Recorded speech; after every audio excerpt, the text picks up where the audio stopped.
LASIKsurgery.com. Welcome back to College Football Live, presented by Chevrolet. Adnan Burke, Jesse Palmer, Desmond Howard. It's the 70th anniversary of Casablanca today, so round up the usual suspects. Manziel, a big performance in the biggest spot on the road against USC. 5 tackles and a pick to help seal the win. He finishes with 7 picks during the regular season, second most in the country. How about Marquise Lee? He did not go off for the big performance. 5 catches, 75 yards, didn't find the end zone. He did break the Pac-12 single-season receptions record in the game. And also a Heisman hopeful, Johnny Manziel. One of big numbers. And around Missouri, Johnny Football, 439 total yards, threw 3 touchdowns, and ran for 2 more as his Aggies rolled by 30. He was asked what it'd be like to be the first freshman to win the Heisman. Yes, he speaks. Something that you dream about as a kid. I mean, when you're sitting there playing all these NCAA games when you're a kid and you create a player and you win the Heisman as a freshman because you just put up crazy numbers, is something that you can only sit back and dream about. So it's the biggest, most prestigious award in college football, so it would definitely be a dream come true. Team rules. That's why I was afraid of the fact he does, in fact, speak. Check out this accomplishment for Johnny Football this year. Set the SEC season mark for total yardage. Not just the freshman record, the overall record, passing 2 previous Heisman winners, Cam Newton and Tim Tebow, to get there. Des, he certainly has the resume, but it seems blasphemous to some to say a freshman could win this award. Who's got your vote?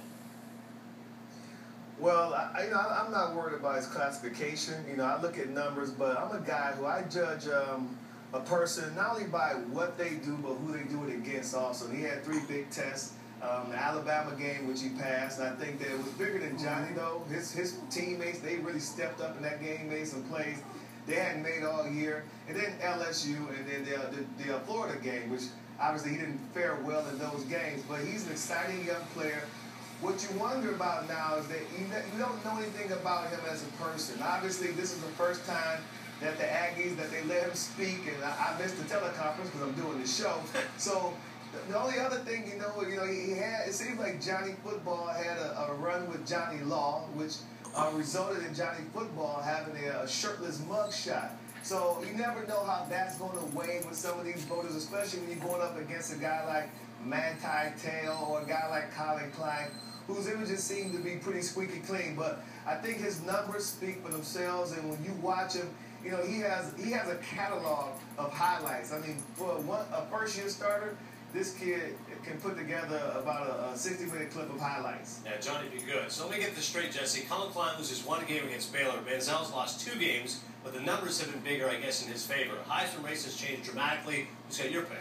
I'm going to wait and watch Colin Klein play this weekend, but right now, I think it would be Johnny Manziel. He plays in the best conference in all of football. In my opinion, he's only had 1 subpar performance this year, and that was against LSU. I think back to RG3 last season when they lost 3 times. He played very poorly against Oklahoma State. Now, we've seen the statistics. Johnny Manziel leads the conference in rushing.